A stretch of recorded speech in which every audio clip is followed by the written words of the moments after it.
Picture this.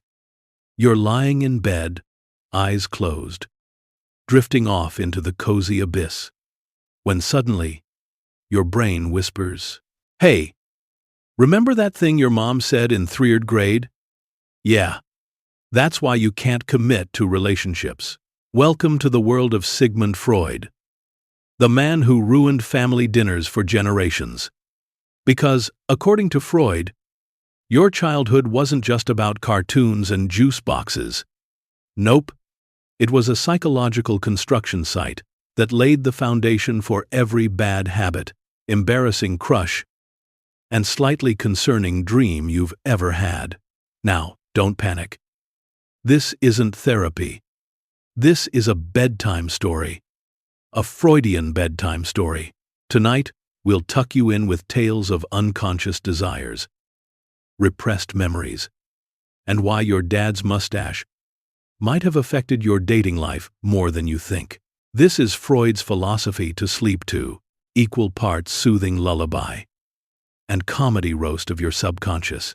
So breathe deeply, snuggle up, and let's float gently into the dreamscape of one of history's most fascinating and most controversial thinkers. Just try not to dream about your parents. Freud would have way too much to say about that. Imagine Vienna in the late 1800s.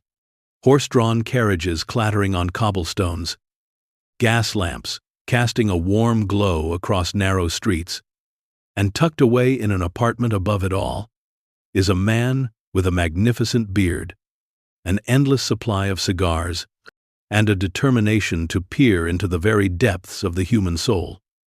His name, of course, is Sigmund Freud.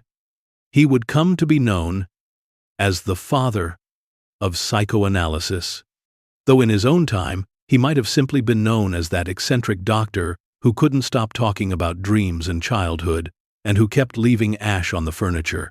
Freud's story begins in 1856 in a small town called Freiburg, in what was then the Austrian Empire. His family was Jewish, not wealthy, and yet from an early age, little Sigmund was identified as unusually brilliant.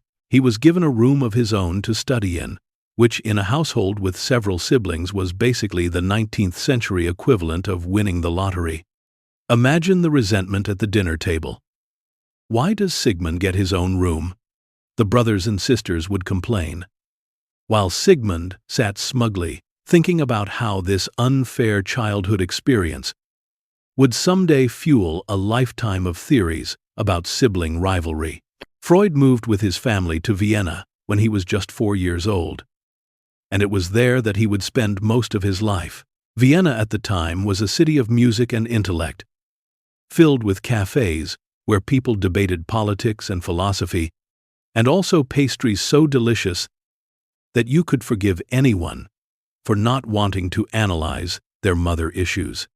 Into this atmosphere strode young Freud, serious-minded, fascinated by science, and determined to make his mark. He studied medicine at the University of Vienna, though from the beginning he was more interested in the mysteries of the mind than in bones and blood. He specialized in neurology, and early on he worked in laboratories dissecting eels in a rather fruitless attempt to figure out their reproductive system. Yes, that's right before Freud was the master of the unconscious. He was cutting open eels to look for testicles. He didn't find them, but he did discover something more important, that he much preferred working with human minds to slimy fish. Freud eventually established himself as a physician in Vienna, treating patients with nervous disorders, what people at the time called hysteria, neurasthenia, and other conditions that were poorly understood. He experimented with hypnosis, following in the footsteps of other doctors, but he gradually realized that something deeper was happening when people talked freely about their problems.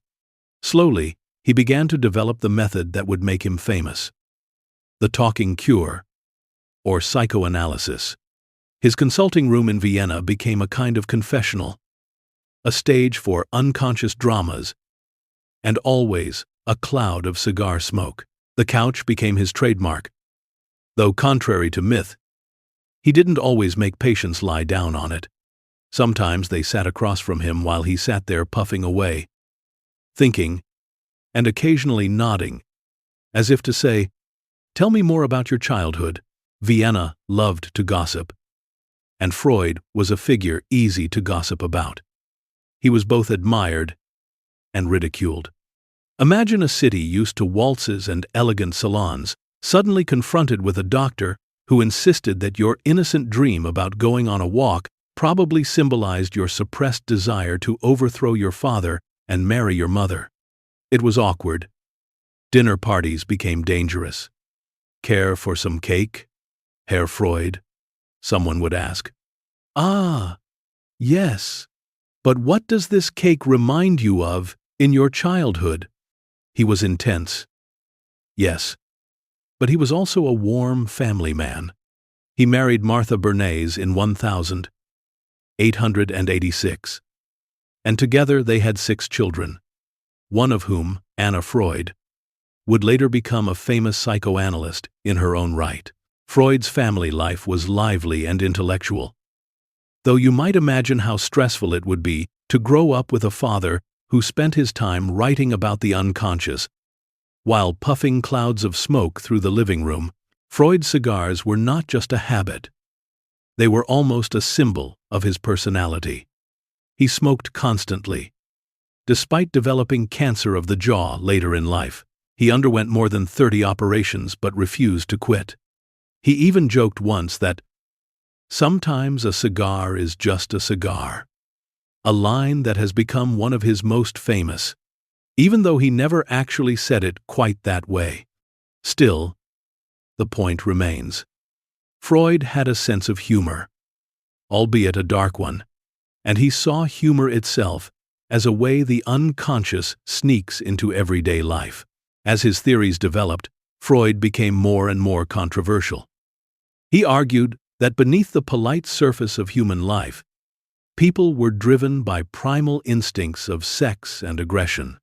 He shocked his contemporaries by suggesting that childhood experiences shaped adult personality in profound ways. He spoke openly about things that polite society never wanted to mention. And in doing so, he cracked open the door to modern psychology. Some of his colleagues adored him.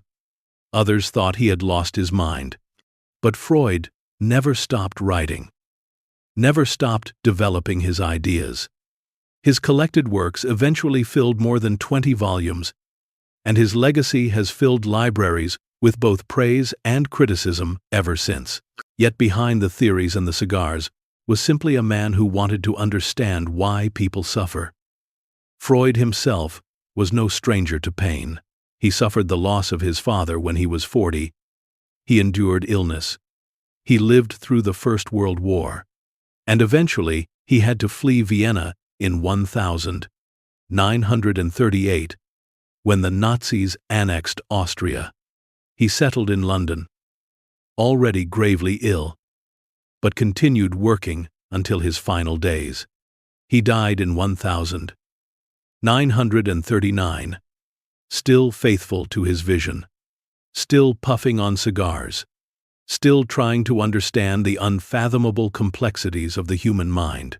As you lie here drifting toward sleep, you might picture Freud himself in that consulting room in Vienna, surrounded by shelves of books and antiquities, his beloved dog curled up nearby, his patients on the couch, and the sweet haze of cigar smoke rising into the lamplight.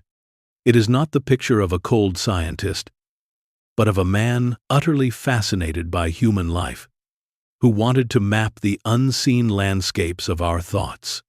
He might have been wrong about many things. Modern psychology has moved far beyond him, but he was also right in ways that continue to shape how we understand ourselves. Freud's life was not just that of a scientist. It was the life of a storyteller, someone who gave us a new language for speaking about our fears, our desires, and our dreams. And whether you find his theories alarming or amusing, you cannot deny that he transformed the way we think about thinking itself. And so, in the gentle quiet of this evening, we remember him, cigar in hand, father of psychoanalysis, father of the strange, and companion to anyone who has ever wondered why the mind feels like both a familiar home and a mysterious wilderness. Close your eyes now, and imagine your brain as a house. Not a neat, minimalist house from some fancy architecture magazine, but an old, slightly creaky house with hidden staircases, dusty closets, and an attic stuffed with boxes you never labeled. Freud would tell you that the unconscious lives up there in that attic. It is not the living room where you welcome guests, nor the kitchen where you whip up a sandwich. It is the forgotten, shadowy storage space where your mind keeps all the things you didn't want to look at directly. It is the place where childhood memories hide under sheets, where unfulfilled desires sit in crates, and where the occasional nightmare scuttles like a mouse. Freud believed that most of what drives us never makes it to our conscious awareness. We walk around thinking we're rational, deliberate, logical creatures, but beneath that polished exterior, the unconscious is pulling the strings. It's like hiring a butler to run your house, only to realize later that the butler has been secretly hosting wild parties in the basement while you thought he was polishing the silver. The unconscious, for Freud, is not just a poetic metaphor, but a real and essential part of mental life. He called it the reservoir of wishes, fears, and instincts that are too uncomfortable for the conscious mind to handle. Think of every embarrassing thought you've ever had, every sudden impulse that startled you, every weird dream that made no sense. According to Freud, all of that comes bubbling up from the unconscious. He believed that we repress much of what we feel, pushing it out of conscious awareness, because it would disrupt our lives if we faced it directly. But repression doesn't eliminate those feelings. It only pushes them underground, where they fester and return in disguised forms. Dreams, slips of the tongue, sudden anxieties. The unconscious is like a prankster roommate. You ignore him, but he keeps sneaking into your room to rearrange your furniture and leave cryptic notes. Freud's most famous evidence for the unconscious was the dream. He called dreams the royal road to the unconscious, because in dreams, the guard at the door of consciousness falls asleep, and the hidden material sneaks through, dressed up in symbolic disguises. You dream of climbing a ladder? Freud might say, you're really dreaming of ambition or something a little more scandalous, because he was Freud. You dream of losing your teeth? That might reflect anxiety about change, or maybe a repressed fear about speaking the truth. To Freud, the strange logic of dreams was proof that another part of the mind was always at work, writing plays behind the curtain, while we were too busy sipping tea in the conscious drawing room. But the unconscious didn't only appear in dreams. Freud pointed to what we now call Freudian slips, those moments when your tongue betrays you and says one word when you meant another. You might call your teacher Mom, or you might accidentally reveal your crush's name while trying to order a sandwich. These slips, Freud argued, are not random accidents but little windows into the unconscious. They reveal the thoughts and feelings we try to suppress. Modern linguists and psychologists might roll their eyes at this. But even today, when someone blurts out something awkward, we still say, "Freudian slip," and laugh nervously, because it still feels true that sometimes our mouths know more than we want to admit. The unconscious also makes itself known in our jokes, according to Freud. Humor, he said, is a kind of safety valve that lets forbidden thoughts escape in disguised form. A joke about authority, a pun about sex, a sarcastic remark at the expense of someone powerful. All of these are ways of expressing what the conscious mind censors. When you laugh at a dark or inappropriate joke, part of you might feel guilty, but another part of you might feel relieved. Freud would say that's your unconscious peeking out, grateful for a chance to stretch its legs. Freud was not the first person to imagine that hidden forces shape human behavior, but he was the first to give the unconscious a central place in psychology. He saw it not as an occasional quirk, but as the foundation of mental life. The conscious mind, in his view, was only the tip of the iceberg. The vast bulk lay beneath the surface, invisible but immensely powerful. It's a compelling image, a tiny sliver of awareness floating on a massive sea of unacknowledged impulses. You think you're steering the boat, but really the current is dragging you along. Critics have challenged Freud's concept of the unconscious, pointing out that it's difficult to test scientifically. How can you measure something that by definition is outside of awareness? And yet, modern psychology has found its own version of the unconscious in the study of implicit biases, automatic processes, and the hidden workings of memory. While Freud's specifics may have been fanciful, his intuition that much of the mind is hidden has been confirmed again and again. The attic may look different now, with updated furniture and better lighting, but the idea that we live with a mind full of hidden rooms remains powerful. So, as you lie here tonight, you might imagine your own mental attic.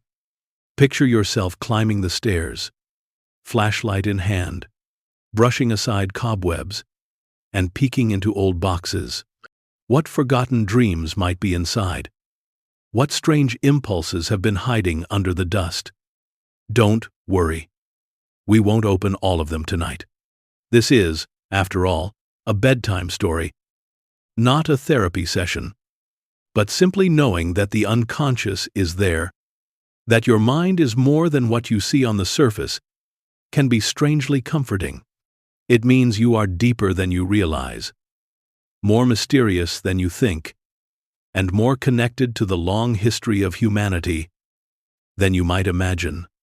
And with that thought, perhaps it is time to let your own unconscious take over for the night, to drift into dreams where the attic door swings open and the mind plays out its dramas in whispers and images. Sleep well, and let the hidden parts of yourself come out to dance, while your conscious self rests, blissfully unaware, beneath the stars of Vienna, or wherever your own attic may be. Picture your mind as an apartment, not a tidy Scandinavian Airbnb, but a slightly chaotic flat share with 3 roommates who never quite get along. They don't split rent evenly, they steal each other's food. And worst of all, they all want different things. This, in Freud's vision, is the human psyche. The 3 roommates are the id, the ego, and the superego. And together they turn the mind into an eternal sitcom, a sort of psychological Friends, except with more repression and fewer laugh tracks. Let's begin with the id, the most ancient and impulsive roommate. If the psyche were a household, the id would be the one crashing through the door at 3 in the morning with 3 pizzas, a questionable tattoo, and a plan to start a karaoke party. The id is pure desire. It wants pleasure. It wants it now. And it does not care about consequences. It operates on what Freud called the pleasure principle, which is just a fancy way of saying, the id is the voice in your head that says, eat the entire cake, text your ex, quit your job and move to the beach. It is instinct, appetite, and raw energy. When you were a baby, the id was basically in charge. That's why babies scream when they want milk, and do not politely schedule it for later. The id has no chill, no filter, and no shame. On the other end of the spectrum is the superego. If the id is the wild party animal, the superego is the uptight landlord who keeps leaving notes about noise complaints and unpaid bills. The superego represents the internalized rules of society, morality, and authority. It's the voice in your head that says, "Don't eat the cake, it's bad for you. Don't text your ex, they moved on. Don't quit your job. You need health insurance." The superego is the conscience, but also the critic. It wants you to be perfect, to follow rules, to impress your parents, your teachers, your boss. Even that stranger at the bus stop who was watching you pick your nose. The superego is the nag that keeps you awake at night, reminding you of all your failures. And yet it insists it's doing this for your own good. Caught between these two is the ego, the reluctant mediator, the poor middle roommate who just wants everyone to get along. The ego operates on what Freud called the reality principle. It tries to find realistic ways to satisfy the id's desires while keeping the superego happy enough not to guilt-trip you into oblivion. Imagine the id shouting, "Eat all the cookies!" and the superego yelling, "You must diet or you're worthless," and the ego stepping in with a sigh. "How about we have 2 cookies now and then? Go for a jog tomorrow." The ego is practical, diplomatic, and often exhausted. It doesn't get what it really wants because it doesn't even know what it wants. Its job is simply to keep the peace in a house where peace is nearly impossible. Freud saw these 3 forces not as separate people, of course, but as interacting parts of the mind. The id is entirely unconscious, lurking in the dark basement of the psyche. The superego is partly conscious, but often acts unconsciously as well, like a disapproving ghost of your parents. The ego is mostly conscious, trying to balance it all while pretending to be in control. But in truth, the ego is often more like a beleaguered manager in a company where the employees keep staging coups. To make this more concrete, imagine a simple scenario. You're on a diet, and you walk past a bakery. The id screams, "Cake now!" The superego hisses, "If you eat cake, you are weak and unworthy." The ego, sweating nervously, says, "Maybe just a small slice, and then salad for dinner." And so you compromise, only to eat half the cake anyway, which the superego then punishes you for with guilt. This cycle, according to Freud, is the drama of everyday life. It is not that you lack willpower.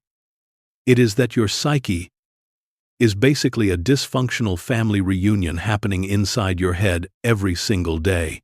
Freud believed that mental health required a reasonably strong ego.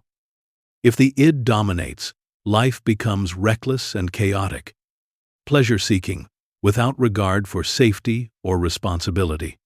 If the superego dominates, life becomes joyless, full of guilt and self-recrimination. The ego's task is to navigate reality, to negotiate compromises, and to protect the self from being torn apart by the extremes. But the ego has its tricks. Freud argued that the ego uses defense mechanisms like denial, projection, or rationalization to protect itself from anxiety.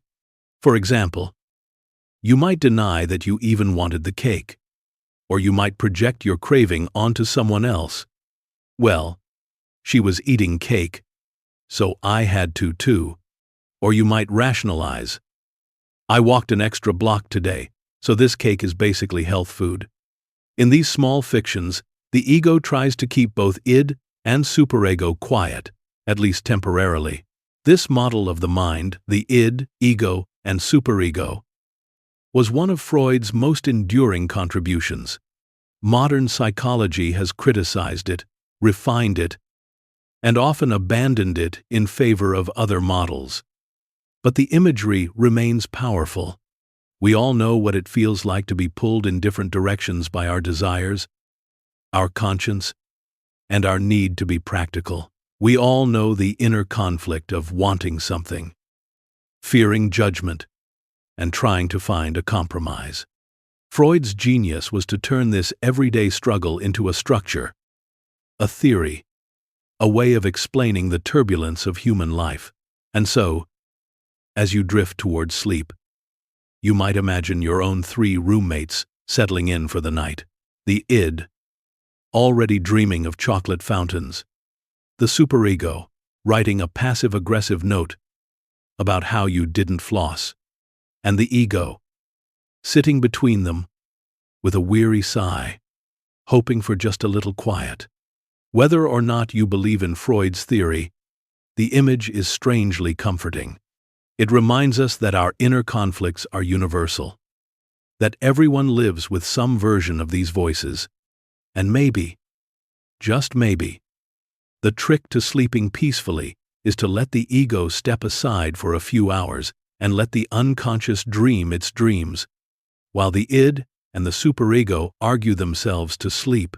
Dreams are strange little films screened every night by your brain, often without your consent. Sometimes they are thrilling adventures, sometimes they are bizarre comedies, and sometimes they are horror movies you never wanted tickets for. Freud believed that these nightly productions were not random, but messages from the unconscious. He called dreams the royal road to the unconscious, a phrase that makes it sound like your brain is a medieval kingdom with a castle of secrets, and dreams are the special carriage that takes you right through the gates.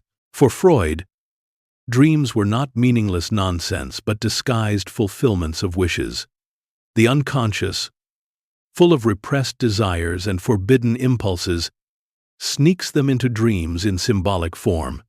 You don't dream directly about what you want, because the conscious mind and the superego would never allow it. Instead, the wish dresses itself up in costumes, puts on a little mask, and sneaks past the guards. This is why your dream about losing your shoes at the airport might secretly be about anxiety over intimacy, or why your dream about flying could be about ambition, freedom, or, since we're dealing with Freud, something a little more scandalous. Freud divided dreams into 2 parts: the manifest content and the latent content. The manifest content is the dream as you remember it. The strange images, the plot, the random people from middle school who show up uninvited. The latent content is the hidden meaning beneath, the unconscious wishes being expressed. Freud believed that the dream work, the process by which latent content becomes manifest, operates through mechanisms like displacement, shifting feelings from one thing to another, condensation, packing multiple ideas into a single image, and symbolism, objects representing deeper themes. So, when you dream about a train entering a tunnel, well, you can probably guess Freud's interpretation. To Freud, every dream was worth analyzing, no matter how trivial. He even analyzed his own dreams in his monumental book, The Interpretation of Dreams, published in 1900. In it, he described dreams of his father, dreams of patience, dreams of daily worries. He saw in them the fingerprints of the unconscious, revealing both his personal struggles and universal truths about the mind. For example, he recounted a dream about a patient whose treatment had failed. In the dream, he saw the patient's name and realized the dream expressed his own wish to deny responsibility for the failure. This was the essence of Freud's insight. Even painful or embarrassing dreams serve to fulfill some hidden wish, even if the wish is simply to escape guilt. Of course, not everyone agrees with Freud.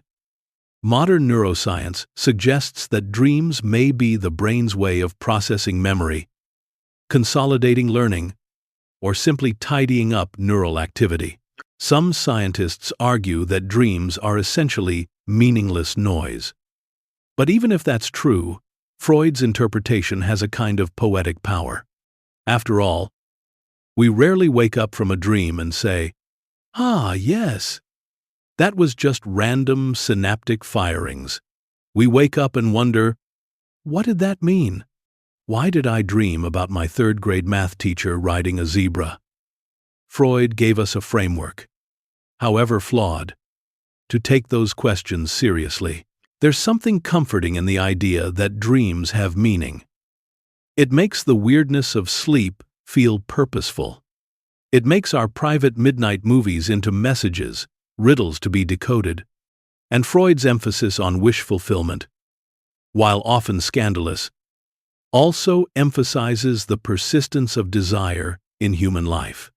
We may repress, deny, and censor ourselves by day, but at night the unconscious finds a way. It sneaks in through dream imagery, leaving us little notes in the margins of our sleep.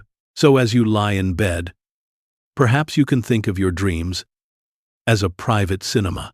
Your unconscious is the director, often eccentric, sometimes incoherent, occasionally brilliant. The id provides the script, full of appetite and longing. The superego works as a grumpy censor, forcing changes to the script so that nothing too explicit gets through.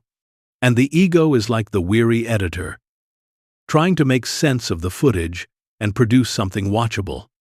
The result is a dream, a surreal film that both conceals and reveals, entertains and unsettles. And when morning comes, you stumble out of that cinema with fragments of memory, images, feelings, puzzles. If Freud were your morning companion, he'd hand you a notepad and say, "Write it down. Let's analyze. Let's see what your unconscious is trying to tell you." Whether or not you accept his answers, the act of paying attention already makes you more curious about yourself. Maybe that's the true gift of Freud's theory of dreams, not the accuracy of the interpretations, but the invitation to listen to the whispers of your own mind. And now, as your eyelids grow heavy, let your dreams come. Don't worry about their meaning just yet. Let the royal road open. Let the unconscious take the wheel and drift away into the strange, luminous world where wishes wear costumes, symbols dance in shadows, and your mind writes stories just for you. Repression is one of those words that feels vaguely Victorian, like fainting couches, calling cards, and men with too much pomade in their hair. But in Freud's world, repression wasn't just about not talking about sex at dinner parties. It was the central mechanism of the unconscious, the broom with which the psyche sweeps inconvenient thoughts under its mental rug. And oh, what a rugged island, plush, colorful, and probably stained with years of spilled anxieties and misplaced cravings. Freud believed that repression is what allows us to survive as civilized beings, but also what haunts us with neuroses. In short, repression is the reason you're polite at Thanksgiving dinner, and also the reason you feel strangely irritable afterward. Think of the mind as a theater. The conscious mind is the stage where actors strut and deliver their lines. But the backstage, dark, cluttered, chaotic, is where the real drama is happening. Repression is the stage manager who decides which actors get to appear and which ones are shoved behind the curtain, muffled and angry. When an impulse, memory, or desire threatens to disrupt the performance, repression hustles it off stage with the efficiency of a nightclub bouncer. "Not tonight," it says. "You're too scandalous, too embarrassing, too disruptive." The trouble is, those repressed actors don't just vanish. They lurk in the wings, plotting their return. Freud saw repression at work everywhere.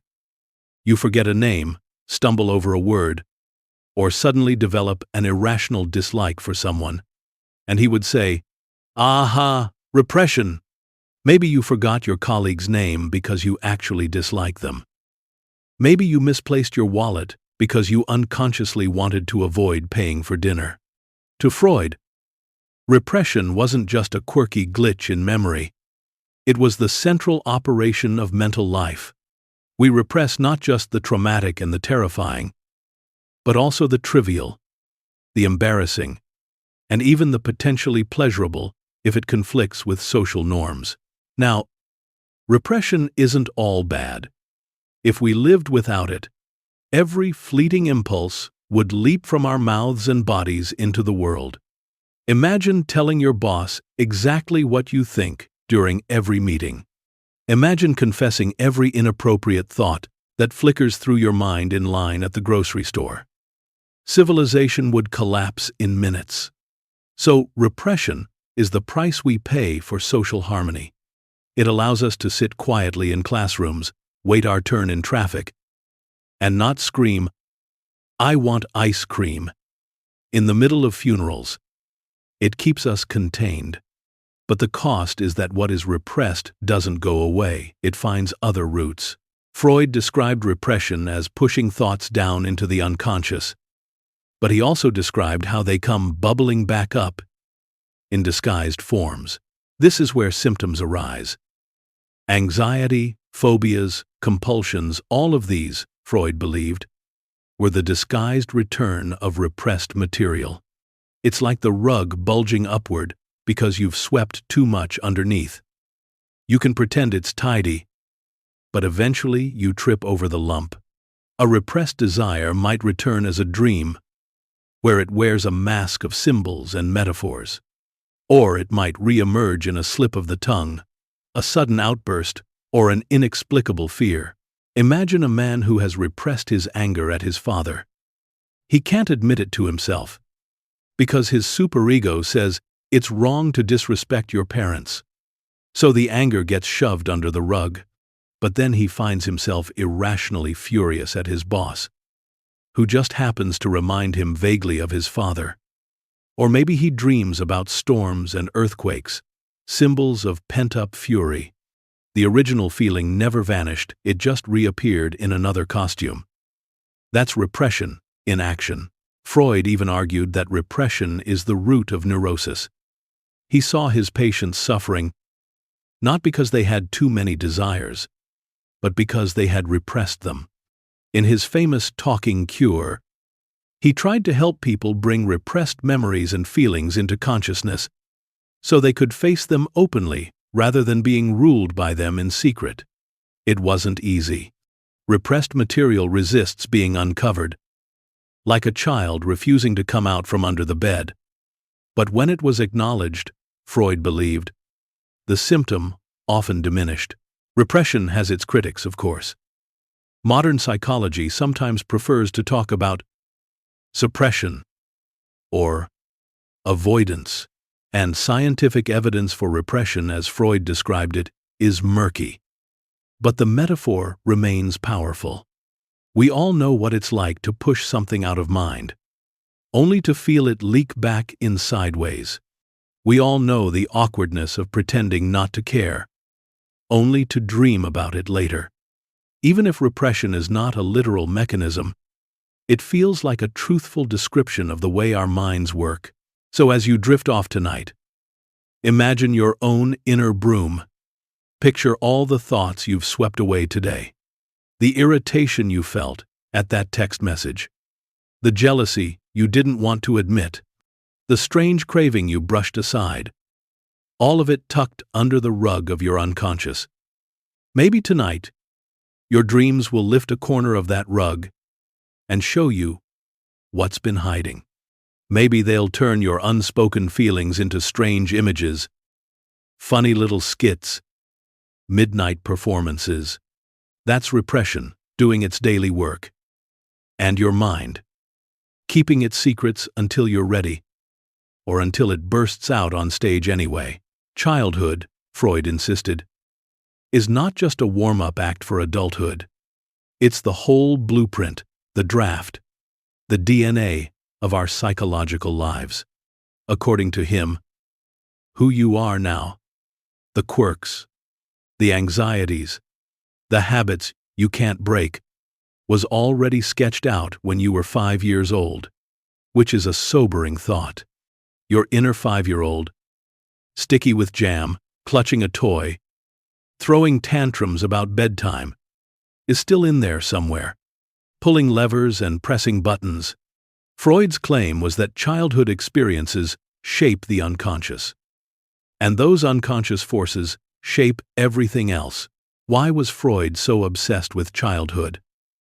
Because again and again, when he listened to his patients, he heard echoes of early experiences. Behind adult problems, he found the ghosts of parents, siblings, and childhood frustrations. For Freud, childhood wasn't innocent. It was a time of powerful desires, conflicts, and discoveries. Children might seem small and harmless, but their inner worlds are roiling with intensity. And because children are powerless to act on most of their desires, they repress them, tucking them away where they continue to live on as the unconscious. He proposed that children move through stages of development, each one centered on a particular focus of pleasure and conflict. First is the oral stage, when babies explore the world with their mouths. Freud saw in this stage the seeds of later habits: smoking, chewing pens, or even being talkative. Next is the anal stage, when toilet training teaches control and order. From this, Freud believed, come adult tendencies toward discipline, stubbornness, or messiness. Then comes the phallic stage, when children become aware of gender differences and the famous Oedipus complex, arises desire for the opposite-sex parent, rivalry with the same-sex parent. Awkward, yes, but Freud argued it was a universal drama. After this storm comes the latency stage, a kind of calm, before adolescence brings the genital stage and the full force of sexuality. Each stage leaves traces. If a conflict is not resolved, Freud believed, the child becomes fixated. Imagine a man obsessed with order and punctuality. Freud might trace it back to struggles in the anal stage. Or imagine someone who smokes constantly or chews gum. Freud might say, oral fixation. Whether or not you buy these exact examples, the broader idea is clear. Childhood patterns echo throughout adulthood, but beyond stages, Freud emphasized relationships. The child's bond with parents sets the template for future bonds. If a child feels secure, loved, and respected, the adult may grow with confidence. If a child feels neglected, criticized, or controlled, the adult may carry those wounds forward. Freud argued that much of therapy is returning to these early experiences, recognizing how they shape current feelings. Your boss isn't just your boss, he's also, unconsciously, your father. Your partner isn't just your partner, she's also, in some way, your mother. Life becomes a repetition of childhood dramas, played with new actors. Now, this sounds heavy, but Freud didn't mean that we're doomed. He believed awareness could change things. By uncovering the childhood roots of our adult struggles, we can free ourselves. But he also insisted that we can't ignore childhood. To do so is like ignoring the foundation of a house. The cracks above may look like surface problems, but the real cause lies deeper. Think for a moment about your own childhood. The smells of the kitchen, the games in the yard, the praise, the scolding, the bedtime rituals. All of it is still inside you, stored not just in memory, but in emotional patterns. Some of it is sweet, some painful, some forgotten, but still influential. Freud would tell you, look there, because your inner 5-year-old is still running the show. And as you sink towards sleep tonight, picture that child, not as a stranger, but as yourself, still present inside you. Imagine offering that child comfort, safety, reassurance. Because if Freud was right, then healing is not about silencing the inner child, but about listening to it, understanding it, and letting it finally feel at peace. Maybe then, instead of pulling the levers in panic, your inner 5-year-old can curl up, close its eyes, and drift off to sleep along with you. There are few phrases in psychology that can clear a dinner table faster than the Oedipus complex. Bring it up casually over dessert, and watch relatives suddenly remember urgent appointments. And yet, as awkward as it is, Freud believed it was the cornerstone of human development, the great drama every child passes through on the way to adulthood, named after the tragic figure Oedipus from Greek mythology, who unknowingly killed his father and married his mother. The complex is Freud's way of saying, family life is messy, full of unconscious desires, rivalries, and conflicts that shape us more than we dare admit. So what exactly was Freud suggesting? At its heart, the Oedipus complex describes a child's unconscious desire for the parent of the opposite sex, and rivalry with the parent of the same sex. The little boy, Freud argued, wants his mother's love and feels jealous of his father, who seems to have monopolized her. The little girl, Freud later added with some controversy, feels attached to her father and competitive with her mother. It sounds shocking, but Freud wasn't saying children consciously plot to overthrow their parents. He meant these feelings are primitive, half-formed, and unconscious like background music playing in the psyche while the child is still learning to tie their shoes. The story of Oedipus provided Freud with a mythic mirror for this drama. Oedipus, cursed at birth, fulfills the prophecy of killing his father and marrying his mother, despite trying desperately to avoid it. For Freud, this myth survived for centuries, precisely because it resonates with a universal human truth. It's not that we literally want to commit these acts, but that the structure of desire, wanting what feels forbidden, competing with those in power, fearing punishment, lives deep in the psyche. The myth, in Freud's view, gave a narrative shape to what every child experiences in miniature. Now, of course, this theory raised eyebrows. Imagine late 19th century Viennese society, genteel and proper, suddenly being told that little Hans down the street is secretly in love with his mother and fantasizing about kicking his father out of the picture. This was not cocktail party conversation. But Freud believed it was necessary to face the uncomfortable truth if we wanted to understand adult neuroses. His patients, he noticed, often carried unresolved tensions about authority, guilt, and desire, all of which seemed to trace back to early family life. The Oedipus complex, he argued, was the crucible where these conflicts were forged. Freud even had case studies to illustrate his point. Little Hans, a 5-year-old boy brought to him by worried parents, developed a phobia of horses. Freud interpreted this as a displaced fear of his father, whom Hans unconsciously viewed as a rival for his mother's affection. The horse, with its large teeth and threatening eyes, became a symbolic stand-in for the father. Once again, repression and displacement were at work, hiding the true conflict behind an animal phobia. Whether you buy this interpretation or not, you have to admit it's imaginative.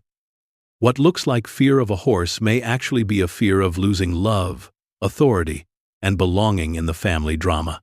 As awkward as the Oedipus complex is, it's also strangely funny. Imagine a toddler glaring at dad when he gives mom a kiss, puffing up his little chest as if to say, "Excuse me, sir. That's my spot." Or a daughter, furious at her mother for being too close to dad, plotting imaginary coups with the seriousness of a child arranging toy soldiers. Freud insisted that these little rivalries aren't just quirks. They are the training ground for adult relationships.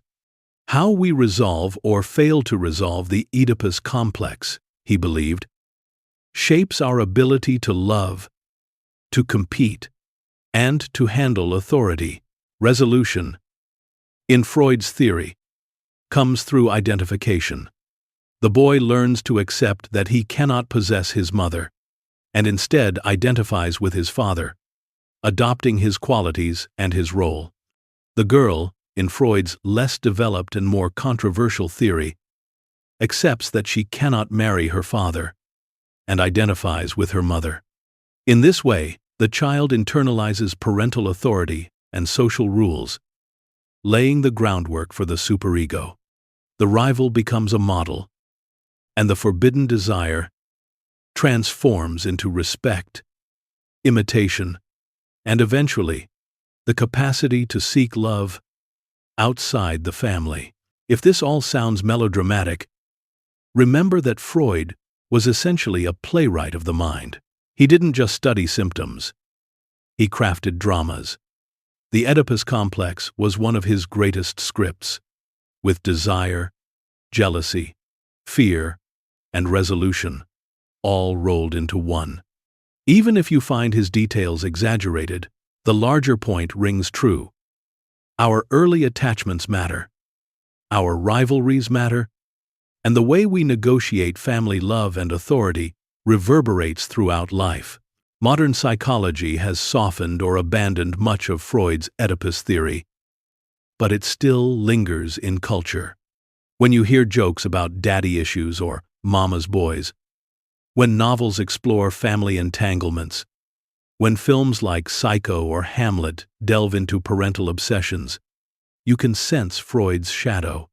He gave us language, awkward language. Yes, for understanding the powerful bonds and tensions that family creates. And perhaps that's why this complex is both unsettling and funny. Because on some level, we recognize it. We've all felt jealous of someone's attention. All wanted something forbidden. All struggled with authority and love. The Oedipus complex is just Freud's dramatic way of saying childhood is messy, and we carry that mess with us into adulthood. So, as you drift towards sleep, you might imagine your inner family drama taking a bow. The child self, the parents, the rivals, the loves, all actors in the great play of your psyche. And perhaps you can laugh gently at how strange it all is, how awkward, and yet how profoundly human. Freud might have scandalized polite society, but in doing so, he gave us a lens to see ourselves not as monsters, but as children growing up in a world of love, rivalry, and reconciliation. Now, if the Oedipus complex is the psychological opera, the oral stage is the slapstick comedy. This is the earliest phase of Freud's developmental theory, stretching from birth to about 18 months. And it's all about mouths. Babies, in Freud's view, explore the world primarily through sucking, chewing, biting, and tasting. Their lips and tongues are not just tools for nourishment. They're the epicenter of early pleasure. If you've ever watched an infant put literally everything rattles, keys, their own toes into their mouth, you've witnessed the oral stage in action. Freud believed that during this period, the mouth is the primary erogenous zone. Feeding is not just biological but psychological. The baby sucking at the breast isn't only taking in milk, it's also experiencing comfort, security, and satisfaction. In those moments, the infant learns that the world can provide for needs, that comfort is possible, that love is real. The mouth becomes the channel through which not just food but emotional connection flows. But like all things in Freud's world, there's a catch. If something goes wrong during this stage, if the baby is weaned too early or too late, if feeding is inconsistent or stressful, the child may develop an oral fixation. This fixation can show up later in life as habits centered around the mouth. Smoking, nail-biting, chewing pens, overeating, or even excessive talking. Freud suggested that these adult behaviors are echoes of unresolved conflicts from the oral stage, attempts to recapture that early comfort. Picture, for example, someone who cannot get through a stressful day without chain smoking. Freud might say this isn't just about nicotine. It's about recreating the soothing rhythm of sucking, the oral comfort of infancy. Or think of someone who always has a coffee cup, a snack, or a lollipop at hand. Freud might nod and say, oral fixation.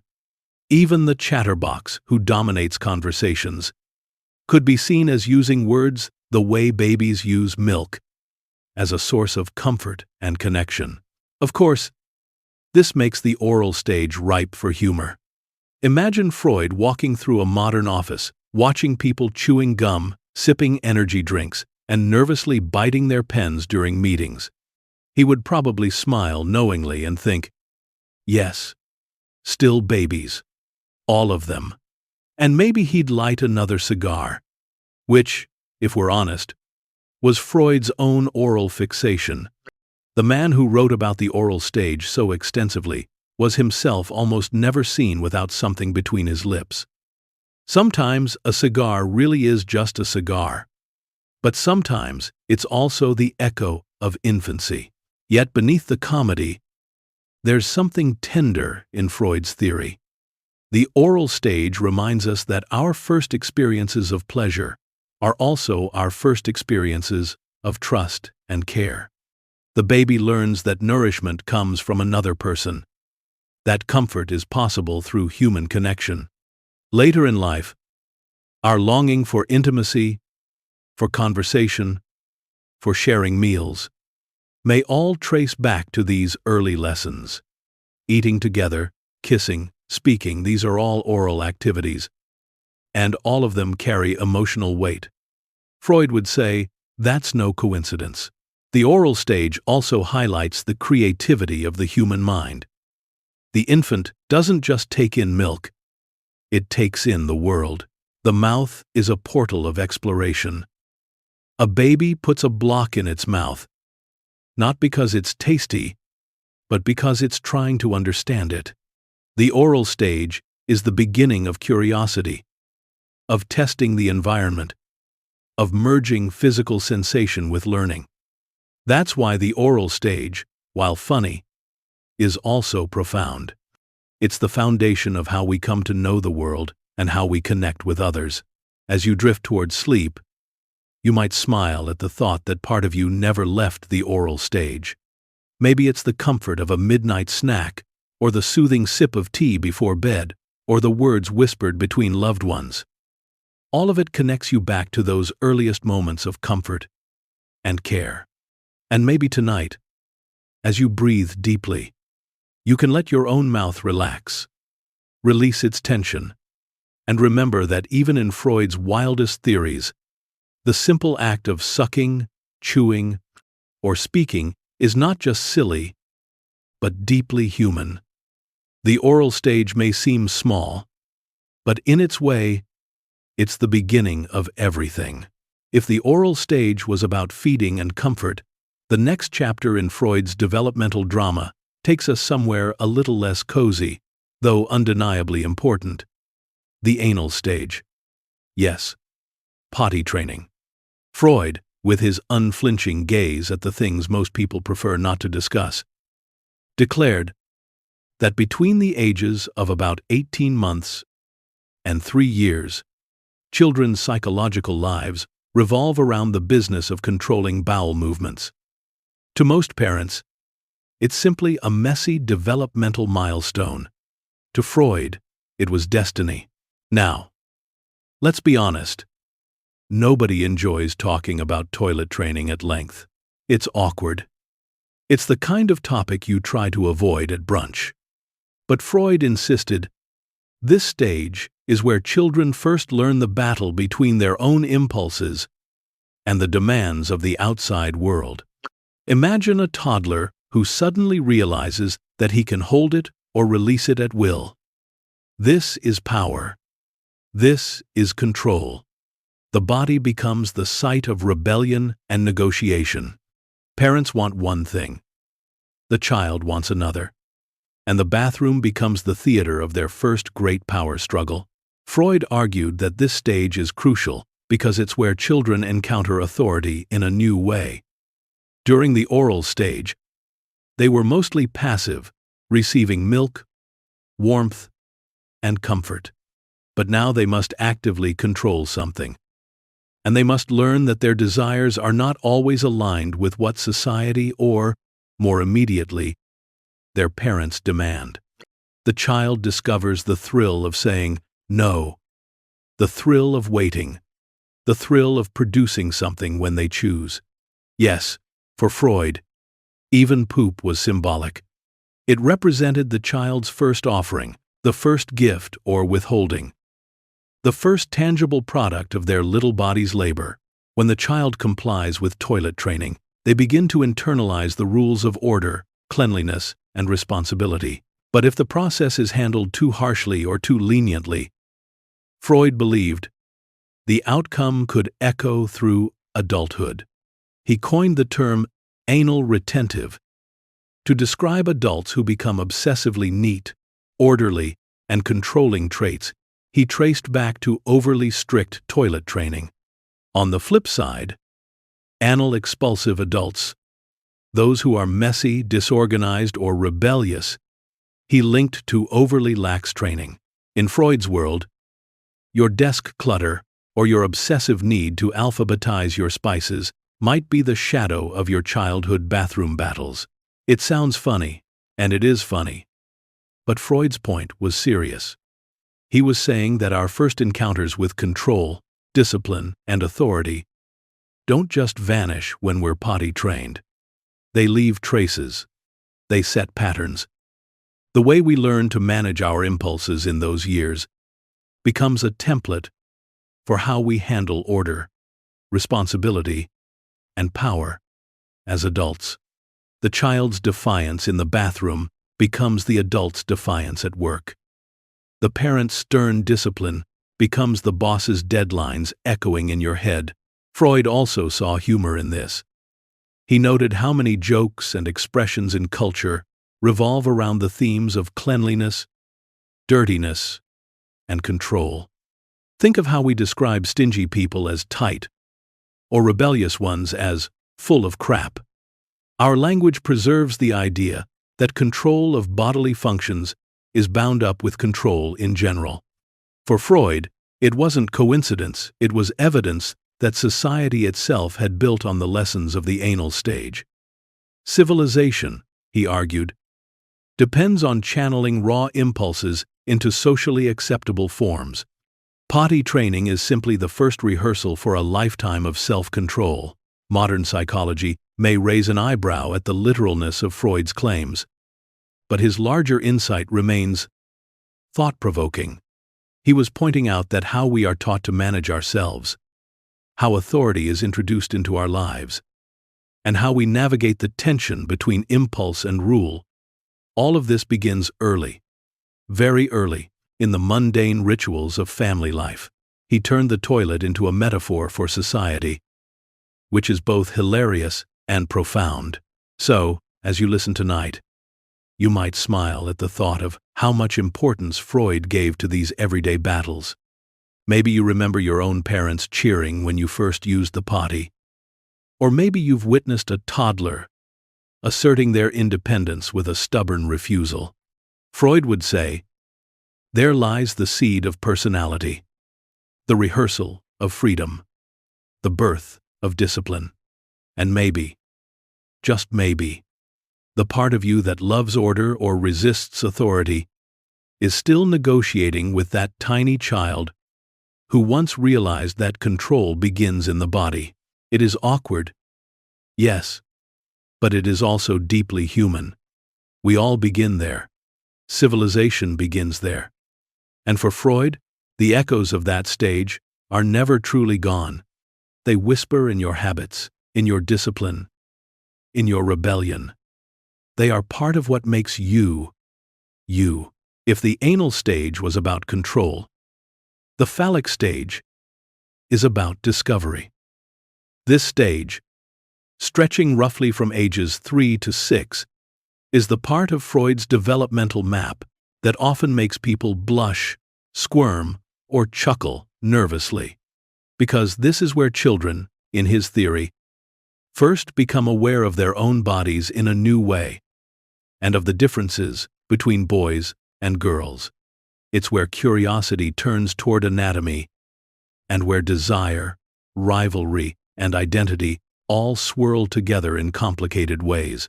Freud argued that during the phallic stage, the child's focus shifts to the genitals as a source of both pleasure and meaning. It's not about adult sexuality, not at all, but about a dawning awareness of difference, power, and identity. A boy realizes he is not like his mother. A girl realizes she is not like her father. And this recognition sets off a storm of feelings. This is also the stage where the Oedipus complex tends to peak. The child, now more aware of love and rivalry, feels drawn toward the opposite-sex parent and competitive with the same-sex parent. The dynamics that were murky in earlier years become sharper, more dramatic, and more entangled. This is also the stage where Freud introduced one of his more controversial ideas: penis envy. He claimed that little girls, upon realizing anatomical differences, felt a sense of loss or deprivation, which complicated their attachment to their parents. This idea has been heavily criticized, of course, and modern psychology finds it simplistic and biased. But Freud was trying to grapple with how children process difference, how they interpret the inequalities they sense around them, and how those interpretations shape their identities. For boys, Freud suggested, the discovery of difference often brought fear, what he called castration anxiety.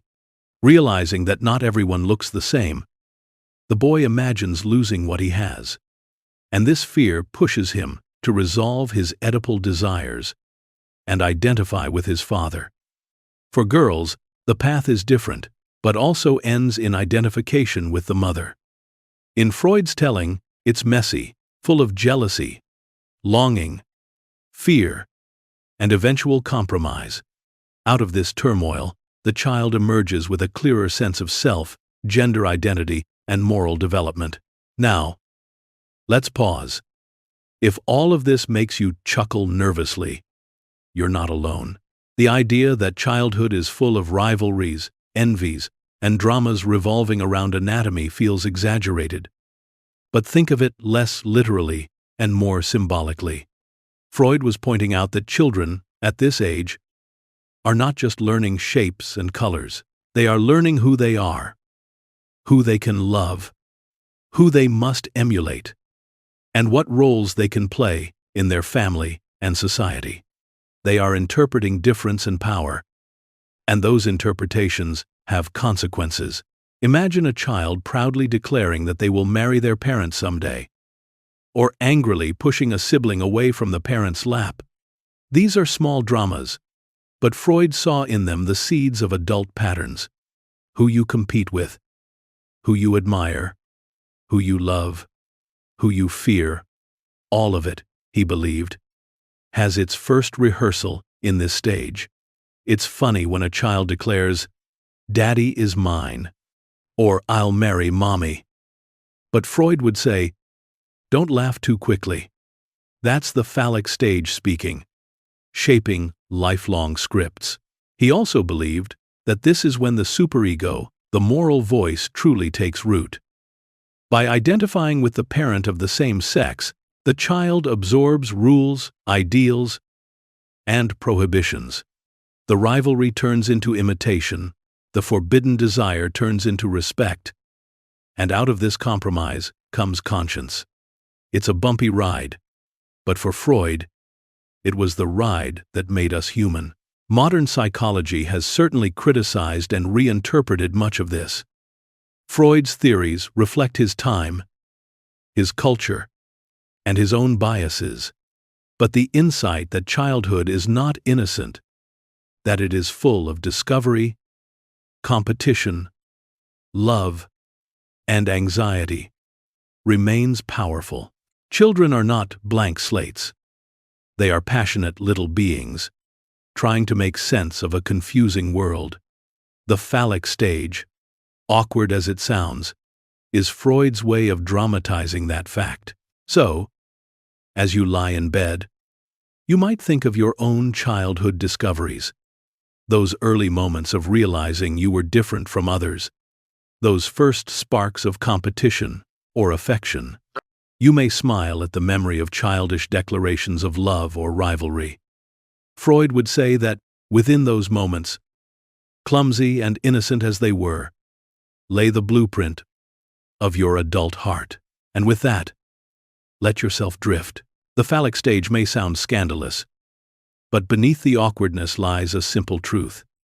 To be human is to discover, to compare, to long, to fear, and to learn. And each stage of life, even the embarrassing ones, leaves its echo in who we become. After the stormy seas of the phallic stage with its jealousies, rivalries, and awkward declarations of, "I'm going to marry mommy," Freud believed that childhood enters a quieter harbor, the latency period. If early childhood is a soap opera, then latency is the filler season. It's the stage of calm before the hormonal hurricane of adolescence. According to Freud, this period stretches from around age 6 until puberty. Children during these years, he thought, push sexual energies underground and channel their energies into schoolwork, friendships, hobbies, and building the foundations of social life. Think of it as the childhood chill time, a kind of recess that lasts several years. Now, Freud didn't mean that children become little monks, meditating serenely on multiplication tables. They're still curious, still mischievous, still alive with imagination. But the intense dramas of earlier stages, the oral cravings, the anal battles of control, the phallic rivalries get subdued. They don't disappear, of course, because Freud never thought anything in the psyche truly vanishes. Instead, these impulses get sublimated, redirected into more socially acceptable forms. The child who once declared undying love for a parent now throws themselves into building Lego castles, climbing trees, or memorizing every dinosaur name ever discovered. Energy is still there, but it's finding different outlets. One of the key themes of the latency period, in Freud's view, is learning. This is when children focus on skills, knowledge, and culture. It's when they absorb language more deeply, master reading, explore numbers, and develop interests that may shape their adult lives. It's also when friendships bloom in a new way. Peer groups become important, clubs and teams matter, and the playground becomes a laboratory for social negotiation. For Freud, this was no accident. The quieting of sexual and aggressive tensions makes room for learning and socialization. Civilization, he believed, depends on latency. Without it, school would be chaos, and every classroom would look like a phallic stage power struggle. Latency is also when the superego gets stronger. The rules and morals internalized earlier settle in more firmly, guiding behavior. Children become more concerned with fairness, justice, and cooperation. You can see it in the way kids argue passionately about the rules of a game. To adults, it may look trivial, but for children, it's serious business. They are testing ethics, experimenting with order, and learning the give and take of society. Freud would say this is the superego flexing its muscles, preparing the child for the responsibilities of adulthood. Of course, latency has its humor. Think of the classic cooties phase, when boys and girls insist they want nothing to do with each other. It's as if the dramas of the Oedipus complex are too embarrassing to remember. So, children, bury them beneath a wall of mock disgust. Girls? Ew. Boys? Gross. Freud would smirk knowingly. The impulses are not gone, only hidden, only waiting for puberty to return them with a vengeance. The denial of cooties is the psyche's comic interlude, a defense against feelings that are still too strong to face. It's tempting to think Freud overstated this calm. Not all children experience latency as peace. Some still wrestle with anxieties, family tensions, or social struggles. But even then, the idea that energies are being redirected, sublimated, transformed. This is helpful. It reminds us that childhood isn't a straight line, but a rhythm. Times of intensity, times of calm, times of transformation. So, as you drift into sleep, you might picture your own latency period. Maybe it was afternoons on a swing set, books under the covers, secret codes with friends, or hours spent practicing a favorite sport. These are not trivial memories. They are the scaffolding of who you became. Freud might say, in those quiet years, your unconscious was resting, your superego was training, and your ego was learning how to balance it all. Latency may not be dramatic, but it is the pause that makes the music of life possible. And perhaps tonight, as your thoughts quiet down, you too can find a little latency, a little space where the dramas fade, the noise settles, and the mind learns, without pressure, to rest. Then comes the big entrance, puberty. Freud called this the genital stage, and he didn't mince words about its importance. If latency was the calm before the storm, the genital stage is the full force of nature unleashed. Beginning with adolescence and extending into adulthood, this stage is where the sexual energies that have been simmering underground come roaring back to the surface. But they don't return as they were in early childhood. They come back reorganized, matured, aimed toward genuine intimacy and reproduction. This is Freud's final stage of psychosexual development, the destination toward which all the earlier stages were pointing. It's dramatic, yes, but it's also awkward. Think of teenagers, suddenly tall, gangly, flooded with hormones, one moment sullen, the next ecstatic. Freud would say, this is the psyche adjusting to the return of the drives. All the earlier fixations, all the repressed desires, all the unresolved conflicts, they all resurface here, reshaped by the body's new capacities. It's why adolescence feels like chaos. The id is energized. The superego is harsh. And the ego is trying desperately to hold things together while algebra homework piles up. What makes the genital stage distinct, according to Freud, is that the focus is no longer on the child's own body but on others. The drives that once circled around parents in the Oedipus complex are now directed outward, toward peers, toward romantic partners.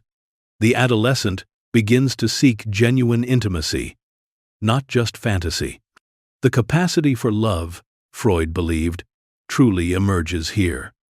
Of course, it's messy. Teen love can be intense, melodramatic, sometimes tragic. But Freud saw in it the seeds of adult maturity. To love another person, to merge pleasure with responsibility, to balance desire with respect. This is the culmination of development. But the genital stage is not only about romance. Freud emphasized that sublimation, redirecting drives into socially valued activities, becomes crucial. Sexual energy fuels creativity, ambition, and culture. The artist pouring passion into a canvas, the scientist obsessing over an experiment, the activist fighting for justice, all, Freud suggested, are channels for the same underlying drive. It's a provocative idea that human civilization itself is built on redirected libido. Without desire, no art, no science, no poetry, no progress. Humor is unavoidable when describing this stage. Anyone who has witnessed or lived through adolescence knows the comedy of sudden growth, spurts, voice cracks, mood swings, and crushes that feel like destiny one week and embarrassment the next. Freud, cigar in hand, might have chuckled too, but he would insist that beneath the awkwardness lies a profound transformation. The genital stage is the psyche learning to love and to work, to integrate desire into the fabric of society. Of course, Freud also warned of difficulties. If earlier fixations remain unresolved, they can resurface now, complicating relationships. Someone stuck in the oral stage may cling too much, always seeking comfort. Someone fixated at the anal stage may struggle with control or rebellion. The genital stage, then, is not a clean slate, but a test. Can the individual integrate all the earlier lessons into a balanced adult life? Success, Freud argued, means the ability to love deeply and to contribute to the world meaningfully. Failure means being trapped in old conflicts. Modern psychology has critiqued Freud's emphasis on sexuality, noting that adolescence involves many other factors: identity formation, cognitive growth, social exploration. But his insight that puberty is a return, a resurgence of earlier themes in a new form, remains striking. The past comes back, dressed in new clothes, and the adolescent must find a way to weave it into adulthood. So, as you listen tonight, perhaps you can think back to your own adolescence. The blush of a first crush, the thrill of independence, the confusion of new feelings. Maybe you laugh at the awkwardness, maybe you cringe a little. But Freud would say, there, in those moments, you were shaping the adult you became. The genital stage is not just about hormones. It's about the birth of love, creativity, and responsibility. And as you drift toward sleep, let that be a comfort. Life, with all its awkward stages, is always moving toward integration. Even the chaos of adolescence has meaning. Even the turbulence of desire can be transformed into creativity, connection, and care. The genital stage may have been awkward to live through, but in Freud's grand play, it is also the final act. The moment when the earlier dramas find their resolution, and the human being steps onto the stage of adulthood, ready, at last, to love. There's a certain elegance in how the mind protects itself. When life throws something unbearable at us, we don't always face it head-on. Instead, our psyche has a little toolbox of tricks it pulls out, like a magician distracting the audience with one hand, while hiding a rabbit under the table with the other. Freud called these defense mechanisms unconscious strategies we use to cope with anxiety, conflict, and uncomfortable truths. The plustomations, they are the mental equivalent of sweeping things under the rug, wearing sunglasses indoors, or loudly laughing at a joke you didn't understand, just to avoid embarrassment. Denial is perhaps the simplest, and also the most stubborn of the lot. Picture a friend who insists they don't snore, even though you've recorded them sounding like a chainsaw trapped in a tunnel. That's denial. On a more serious level, someone might deny an illness, deny the end of a relationship, deny even the most obvious evidence in front of them. Freud saw denial as the mind's way of saying, if I don't admit it, maybe it's not real. It's childish, yes, but also strangely comforting. Denial is the mental hand clasped firmly over the eyes, hoping that reality will just go away. Then there's projection, which is sneakier. It's when you take your own unwanted feelings and hurl them onto someone else, like hot potatoes you don't want to hold. Imagine someone who constantly accuses others of being angry, when in fact, they themselves are fuming. Or the person who insists everyone around them is selfish, while hoarding the last slice of pizza. Projection allows us to preserve the illusion that we're innocent, while blaming others for the feelings we can't tolerate in ourselves. It's messy, unfair, and yet deeply human. Sarcasm, interestingly enough, falls into Freud's category of humor as a defense mechanism. It's the sly smile, the barbed remark, the laugh that hides a sigh. Sarcasm lets us express frustration, hostility, or sadness in a way that can be played off as just joking. It provides distance, a way to say something sharp while denying its sting. Think of the student who hands in late homework and says, "Yeah, because I totally just love disappointing you." That's not just humor, it's a coping mechanism. Freud argued that humor, especially the sarcastic kind, works like a safety valve. It allows forbidden thoughts to escape, disguised as entertainment. But Freud's list of defense mechanisms didn't stop there. Rationalization is another favorite. It's the art of coming up with clever excuses after the fact. You fail an exam and say, "Well, I didn't even want to pass. It was a stupid class anyway." You don't get a promotion, and insist, "I'd have hated the extra responsibility." Rationalization is the psychological version of whistling as you walk away from a burning building, insisting you always meant to burn it down. There's also displacement. This one is a classic. It's when you take the feelings you can't safely express toward their true target and redirect them elsewhere. The boss yells at you, and instead of yelling back, you go home and snap at your roommate for leaving dishes in the sink. Or the child, scolded by a parent, kicks their toy across the room.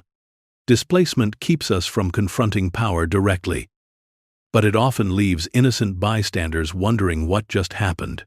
And then there's repression itself, the granddaddy of all defense mechanisms, the burying of thoughts, desires, and memories too threatening to face. Unlike denial, where the person knows but refuses to admit, repression pushes the thought so deep that it disappears from awareness entirely, at least until it resurfaces in dreams, slips of the tongue, or symptoms. Freud argued that much of therapy was about unearthing these repressed contents, helping people bring into light what had been hidden in shadow. Of course, not all defense mechanisms are destructive. Freud and later analysts noted that some can be adaptive, even healthy. Sublimation, for instance, is when unacceptable impulses are redirected into socially valuable activities. The aggressive child grows into a surgeon, cutting with precision instead of fists. The anxious artist paints vivid canvases. The comedian channels their pain into laughter. Sublimation, Freud thought, is the secret to civilization itself, turning raw drives into art, science, and culture. The fascinating thing about defense mechanisms is how invisible they are while they're happening. We don't decide to project, rationalize, or repress. These are unconscious maneuvers, carried out behind the curtain of awareness. And yet, when we reflect, we can often recognize them. We say, "I wasn't really angry at the dog, I was angry at myself." Or, maybe that sarcastic comment wasn't entirely a joke. It's humbling to realize how often we defend ourselves, not against enemies, but against our own inner conflicts. Humor helps here. If you've ever noticed yourself making excuses or snapping at the wrong person, sometimes the only response is to laugh. Freud himself loved jokes. He collected them, analyzed them, and pointed out how they reveal hidden truths. In his book Jokes and Their Relation to the Unconscious, he argued that humor allows us to express repressed material in a palatable way. Sarcasm is only one form. Puns, absurdity, and dark humor all provide the mind with an outlet. Laughter, he suggested, is a small release of psychic energy, a sigh of relief that the unconscious has found a way to speak without too much consequence. So, as you sink into the calm of this evening, you might reflect gently on your own defense mechanisms. Where do you deny? Where do you project? When does sarcasm slip from your lips as a shield? There is no need to judge. These are universal, part of the architecture of the psyche. They are clumsy sometimes, harmful at others, but they are also ingenious. They keep us going. They allow us to face reality bit by bit until we're ready to face more. Perhaps tonight, as you drift toward dreams, you can thank your defenses for their work, even as you allow them to rest. No denial, no projection, no sarcasm needed here. Just quiet acceptance. The gentle thought that the mind, in its strange wisdom, always finds ways to protect itself. Freud had a way of making even love sound complicated. For most people, love is a mixture of butterflies in the stomach, late-night conversations, and the occasional fight about where to eat dinner. For Freud, love was the adult echo of childhood dramas, the Oedipus complex remixed, the family drama played on a new stage. In his view, our first experiences of love and attachment, those directed at our parents, never truly disappear. They shape the template through which we experience romance, passion, and even heartbreak as adults. This sounds uncomfortable, and it island. Nobody likes to imagine that their attraction to a partner is influenced by childhood feelings toward mom or dad. But Freud's point was subtler. He argued that our early attachments teach us how to love, how to seek comfort, how to respond to attention, how to handle rivalry. Those lessons don't vanish. Instead, they color the way we fall in love later. We carry those scripts forward, often without realizing it. Consider Freud's claim that the Oedipus complex resolves through identification. The child gives up the fantasy of exclusive possession of the opposite-sex parent, and instead internalizes the qualities of the same-sex parent. This identification lays the foundation for adult gender roles, moral conscience, and the ability to direct love outward.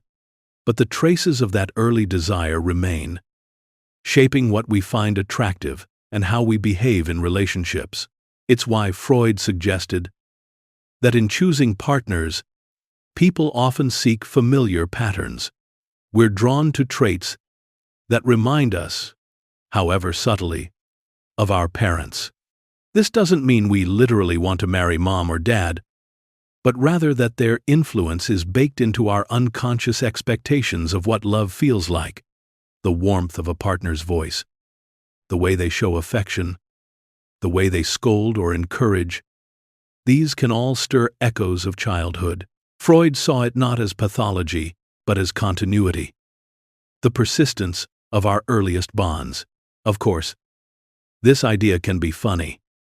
Imagine someone insisting they fell in love purely because of fate, only for Freud to wag his cigar and say, "No, you just picked someone who nags you like your mother, or someone smitten with a strong, protective partner." And Freud mutters, "Yes, just like your father." It's not the most romantic interpretation, but Freud rarely cared about preserving romance. He wanted to uncover what lay beneath it. For Freud, love was also tied to sexuality in a profound way. He saw sexual desire as the foundation of psychic energy, the libido that drives both intimacy and creativity. Love, then, is never just about companionship. It is about channeling that energy into connection. But it is also about conflict. The superego frowns, society imposes rules, and the unconscious bubbles with wishes both noble and forbidden. Love, in Freud's eyes, is always a negotiation between desire, morality, and reality. That's why it feels so intense, so confusing, so full of contradictions. He also emphasized the role of transference, a concept born in the psychoanalytic setting. Patients, while talking to Freud, would develop powerful feelings toward him: admiration, anger, love. Freud realized these feelings were not really about him, but were displacements of earlier feelings toward parents. The therapy room, then, became a microcosm of love and conflict. Transference wasn't confined to therapy. Of course, in everyday relationships, we project old feelings onto new people. We love them, hate them, expect from them not only what they give, but what we once needed from others. Love is never just about two people in the present. It's about the whole history each brings to the encounter. This may sound bleak, but Freud also saw beauty in it. Love, he argued, allows us to relive and rework those early dramas. In loving another person, we revisit the vulnerability of childhood, our need for care, our fear of loss, our longing for intimacy. In doing so, we have the chance to grow, to transform, to make peace with old wounds. Love, then, is not simply a repetition of the past, but an opportunity for healing. Think of the intensity of first love, the way it overwhelms, the way it makes the world glow. Freud would say that this intensity comes precisely because love stirs the deepest layers of the psyche. It awakens not just adult desire, but the echoes of childhood attachment. That's why love can feel both exhilarating and terrifying.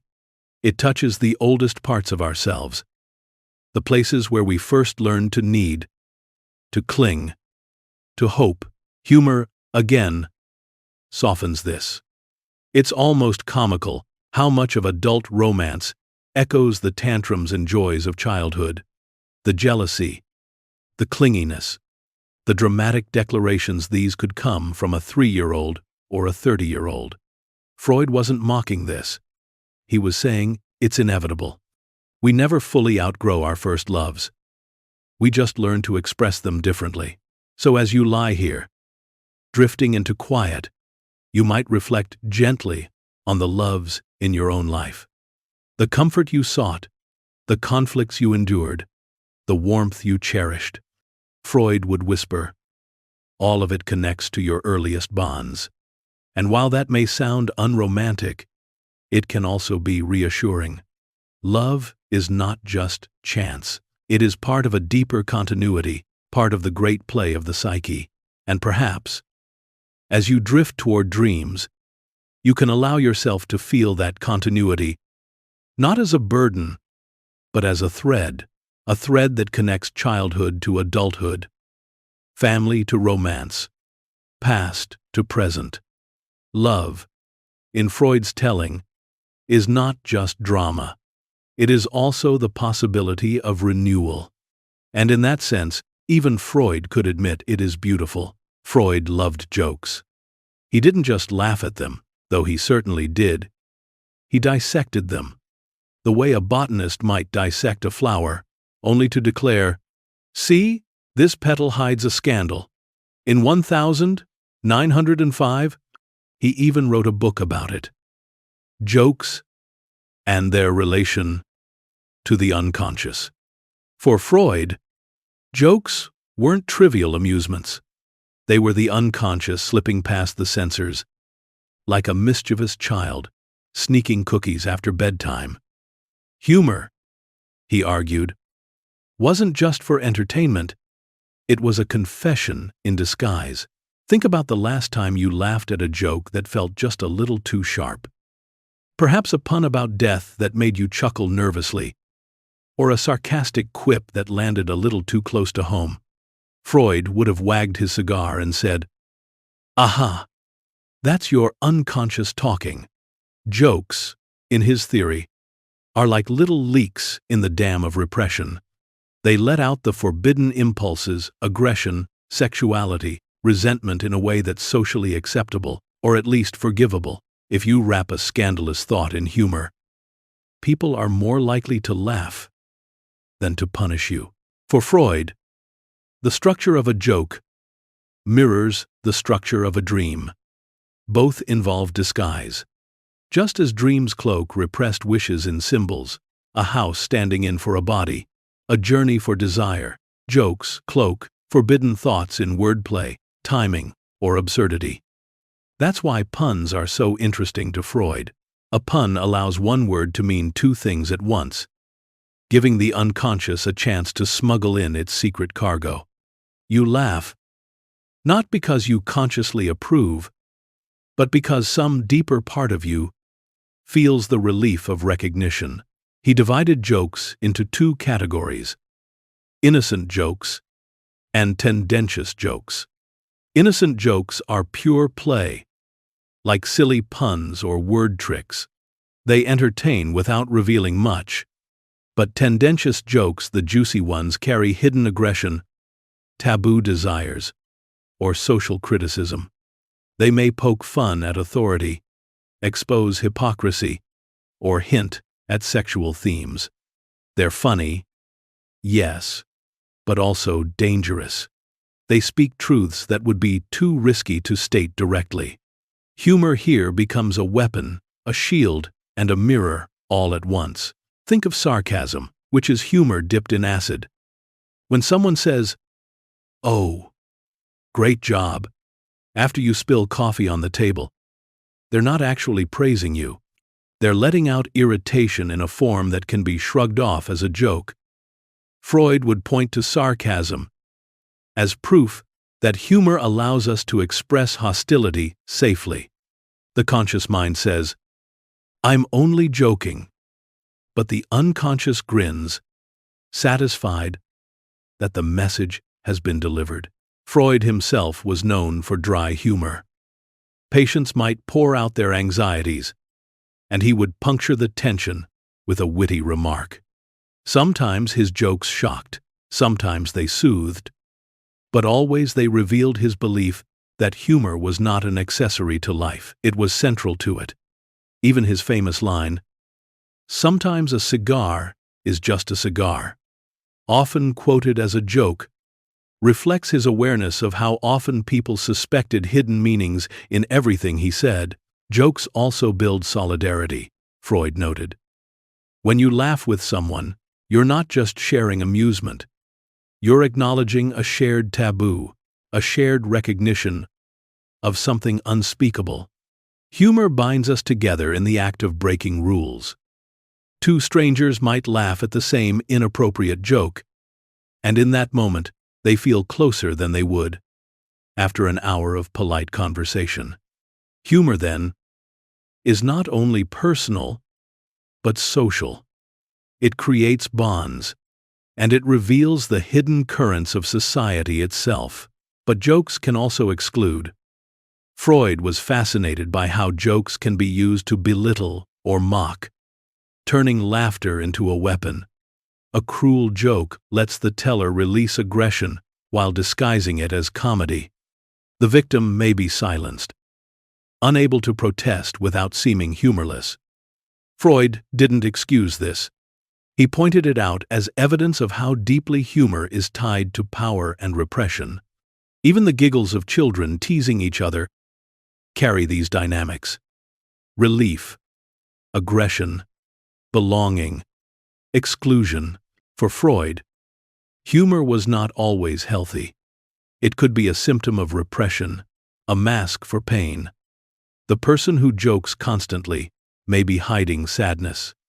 The person who uses humor aggressively may be covering insecurity. And yet, Freud also saw humor as one of the most graceful defenses the mind could use. Unlike denial or projection, humor allows us to face difficulty without distorting reality. It lets us say, "Yes, life is absurd, but at least I can laugh." He even suggested that humor could be a mature coping mechanism, transforming suffering into resilience. So as you listen now, drifting between thought and dream, you might reflect on your own laughter, the jokes that make you laugh too hard, the sarcasm you toss out when frustrated, the dark humor you whisper in moments of stress. Freud would say, "These are not random. They are clues, tiny windows into your unconscious. But don't worry, that doesn't make them dangerous. In fact, it makes them human. Jokes are how we smuggle truth past the guards of propriety. They are how the unconscious sneaks a sip of freedom. And maybe tonight, as you rest, you'll dream of something funny, something absurd, a strange pun, or a ridiculous scene. If you wake laughing, Freud would remind you, that's your unconscious too, reminding you that even in sleep, the mind has a sense of humor." And now we turn to Freud himself, the man, the myth, the walking cigar. Few figures in the history of psychology have been so celebrated and so criticized. On one side, admirers hail him as a revolutionary who uncovered the hidden depths of the mind. On the other, critics dismiss him as a quack, a biased storyteller, or even as someone who needed therapy more than anyone else. To understand Freud's legacy, we must wander into the labyrinth of praise and scorn, where he stands at once as a genius and as a target of ridicule. One of the main criticisms leveled against Freud is that his theories are unfalsifiable. In science, a good theory should be testable. It should risk being proven wrong. Freud's ideas about the unconscious, repression, or the Oedipus complex often resist such testing. If a patient denies an unconscious wish, Freud could say, "That's repression." If they admit it, Freud could say, "See, I was right." Either way, the theory survives. Critics argued that this made his system more like mythology than science, a compelling story, but one that explains everything and therefore explains nothing. Another critique is that Freud was far too obsessed with sex. From oral fixations to anal retentiveness to the phallic stage, it sometimes seems as if Freud believed every human thought was secretly about libido. Even slips of the tongue, he insisted, carried sexual meaning. Detractors mocked him as a man who saw erotic symbolism in everything, a kind of psychological conspiracy theorist for whom no cigar was ever just a cigar. To them, he wasn't uncovering hidden truths, he was projecting his own obsessions onto his patients. And then there's the question of his patients themselves. Freud's most famous case studies, little Hans with his horse phobia, Dora with her hysterical cough, were often based on limited information, heavily interpreted, and sometimes abandoned when they didn't fit his theories. Critics argue that Freud wasn't a neutral observer but a storyteller, shaping patient narratives to support his own ideas.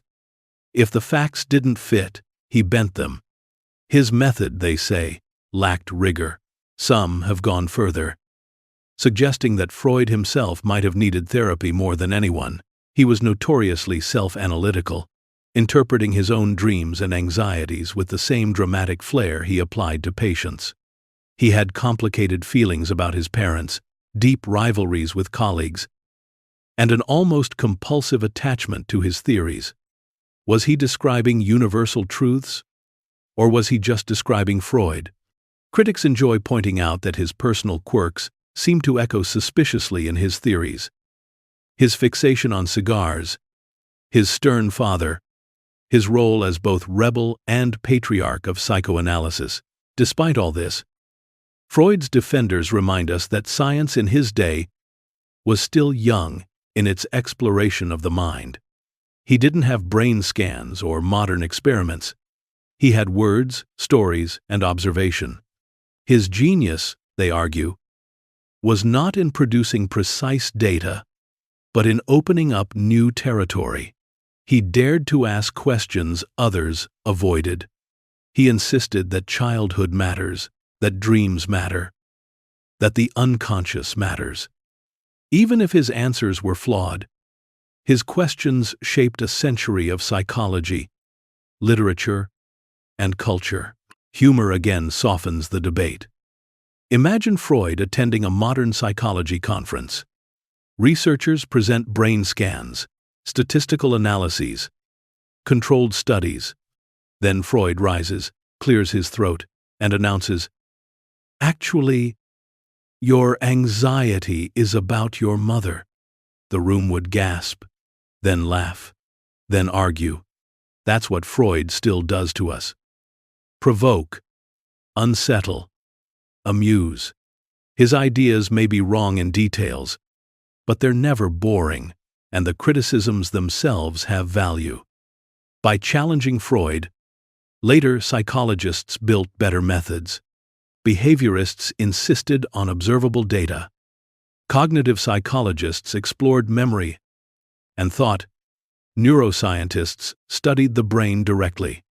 Freud became the foil against which modern psychology defined itself.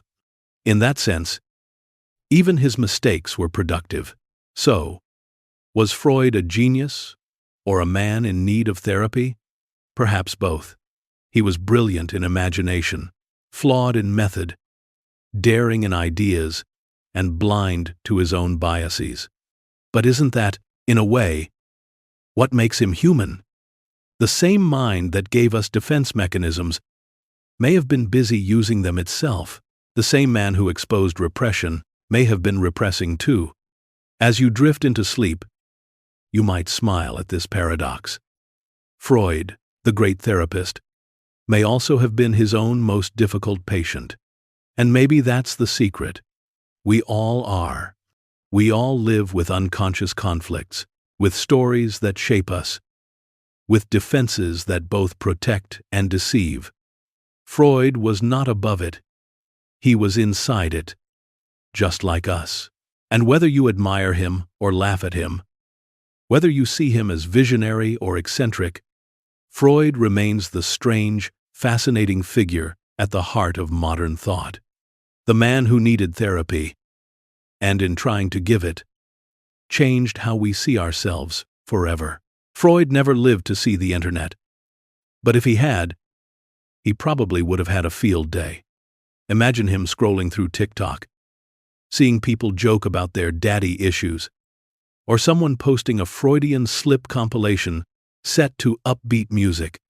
He would have puffed his cigar, muttered, "I told you so," and then probably asked how to upload his own video essay. Because whether we like it or not, Freud is everywhere in popular culture, from movies to memes, from self-help books to sitcom jokes.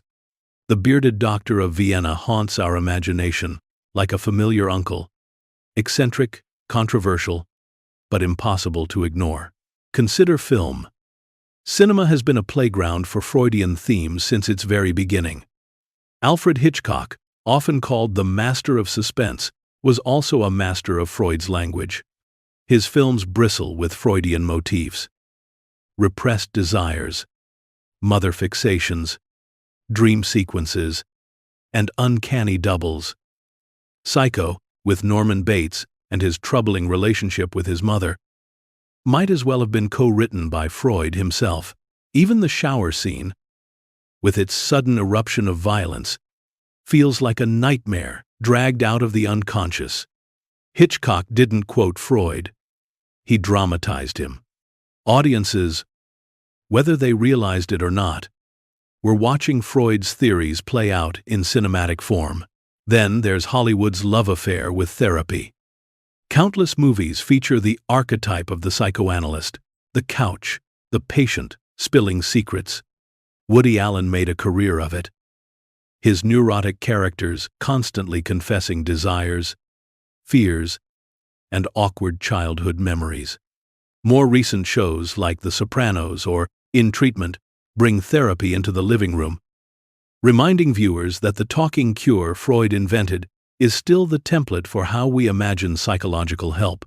Even when therapy looks nothing like Freud's original sessions, the cultural image, the couch, the analyst, the idea that talking reveals hidden truths, comes straight from him. And then there are dreams. Freud's famous declaration, That dreams are the royal road to the unconscious has echoed across pop culture for more than a century. Christopher Nolan's Inception takes this idea and spins it into a blockbuster about layers of dreams and hidden meanings. Every time a film uses a dream sequence to reveal a character's secret fears or desires, it's nodding to Freud. Cartoons do it, dramas do it, comedies do it. Freud gave culture permission to treat dreams not as nonsense, but as coded messages worth interpreting. But his influence isn't limited to art. It's also in our language. Phrases like Freudian slip have become part of everyday speech. When someone accidentally calls their teacher mom, we laugh and say, Freudian slip. We may not believe in Freud's theories literally, but the joke works because the cultural script is still alive. Slips of the tongue reveal hidden desires. The same goes for calling someone anal when they're too neat, or joking about oral fixations when a friend chews gum obsessively. These are Freud's concepts, filtered into slang, memes, and office banter. On the internet, Freud has become a meme lord in his own right. His stern face, heavy beard, and ever-present cigar are perfect for captions about repression, trauma, and awkward family dynamics. You've probably seen a meme with Freud saying something outrageous about mothers, or a joke about how he could ruin a Disney movie with one comment. These memes are playful, irreverent, and sometimes savage, but they keep Freud in circulation. Ironically, they confirm his point. Our unconscious obsessions, especially around family and sexuality, remain fertile ground for humor. Freud's theories also seep into self-help culture. Books and podcasts promising to uncover your inner child or to help you work through repressed trauma are drawing directly from his legacy. Even if the science has moved on, the idea that your adult struggles are rooted in childhood is pure Freud. Therapy apps, wellness influencers, even horoscope columns occasionally sound Freudian when they insist that hidden desires shape behavior. His influence has become so widespread that it's almost invisible, like the air we breathe. And of course, Freud's legacy shows up in parody. Comedy sketches often feature mock therapists with Austrian accents, exaggerated couches, and patients nervously confessing. Sitcoms love to lampoon the idea of therapy, making Freud a shorthand for awkward honesty. Yet even in parody, the framework is respected. We laugh at the caricature because we recognize the original. The fact that Freud's silhouette is instantly recognizable in a joke proves just how deeply he has embedded himself into culture. The irony is that Freud himself might have been delighted. He was not a modest man. He saw himself as a cultural revolutionary, a thinker who changed how humanity understood itself. To see his name appear in films, jokes, and memes would have satisfied his ego immensely. He might even have written about it, on the meme and its relation to the unconscious. So when you watch a movie full of dream sequences, when you laugh at a joke about repression, when you scroll past a meme about Freud ruining your childhood, you're participating in his afterlife. He's still with us, cigar in hand, smirking from the corner of popular imagination. And maybe that's the ultimate Freudian twist. Even if his science was flawed, his storytelling was so compelling that culture can't let him go. As you close your eyes, think of all the little places Freud lurks in the films you love, in the jokes you share, even in the memes that make you chuckle before bed. He is part of the cultural dream. We're still dreaming. A bearded ghost whispering, "Your unconscious is showing." As you drift into your own, why then does Freud still matter? After all, much of his science has been challenged, even debunked. Neuroscientists scan brains and find no literal id, ego, or superego. Child development experts cringe at his fixation on the Oedipus complex. Feminists roll their eyes at theories like penis envy. And yet, Freud endures not as a scientist who got all the facts right, but as a thinker who forced us to ask new questions. The first reason Freud still matters is his insistence on the unconscious. Long before neuroscience, Freud argued that most of mental life happens outside awareness. You think you're rational, he said, but your choices are shaped by hidden motives, old memories, and desires you don't acknowledge. Today, psychologists talk about implicit bias, automatic processing, and cognitive shortcuts. Different language, same insight. The details may have changed, but the core idea remains. We are strangers to ourselves, and understanding the hidden parts of the mind is essential. Freud also matters because he placed childhood at the center of human development. He wasn't the first to notice children's importance, but he gave it theoretical weight. Before Freud, many saw childhood as a preparation period, something to be survived on the way to adulthood. Freud declared, "Childhood is destiny. The bonds we form, the traumas we endure, the lessons we learn, they echo across a lifetime." Even if modern psychology rejects his specific stages, it still agrees. Early experiences matter profoundly. Therapists today still help people revisit childhood, whether or not they use Freud's vocabulary. Another reason Freud endures is that he treated ordinary life as meaningful. Dreams, slips of the tongue, jokes, everyday anxieties, things people once dismissed as trivial became worthy of analysis. Freud gave dignity to the messy, everyday material of human life. He told us that nothing is meaningless, that every thought and gesture has roots. That idea has shaped literature, art, and philosophy, inspiring creators to explore the hidden depths of ordinary experience. But perhaps Freud's greatest legacy is his method, the talking cure. Sit down, speak freely, explore your thoughts, and through words you'll discover hidden truths. Even if modern therapy looks different, the foundation remains. We still believe in the healing power of talking, of expressing feelings in a safe space. Psychoanalysis may not dominate psychology anymore, but the image of the couch, the therapist listening, the patient speaking, it's Freud's invention, and millions have found relief through versions of it. Critics rightly point out his flaws. His theories were speculative, often lacking evidence. He sometimes ignored or twisted patient stories to fit his models. He could be stubborn, authoritarian, unwilling to admit error. His theories about women reflected the sexism of his time. These criticisms matter, and they remind us that Freud was not a saint, but a man, working with the tools of his era. Yet that, too, is why he matters. Because even in his mistakes, Freud pushed psychology forward. He cracked open the door to the inner life, and others rushed through with better tools, sharper methods, clearer data. Without Freud to provoke, psychology might have remained timid, afraid to ask uncomfortable questions. He played the role of the pioneer, wrong in details, right in daring. Freud also matters because he changed language itself. We speak of repression, defense mechanisms, Freudian slips, the unconscious. These terms have become cultural furniture, shaping how ordinary people understand themselves. Even if we no longer believe in them literally, they guide our metaphors, our jokes, our introspection.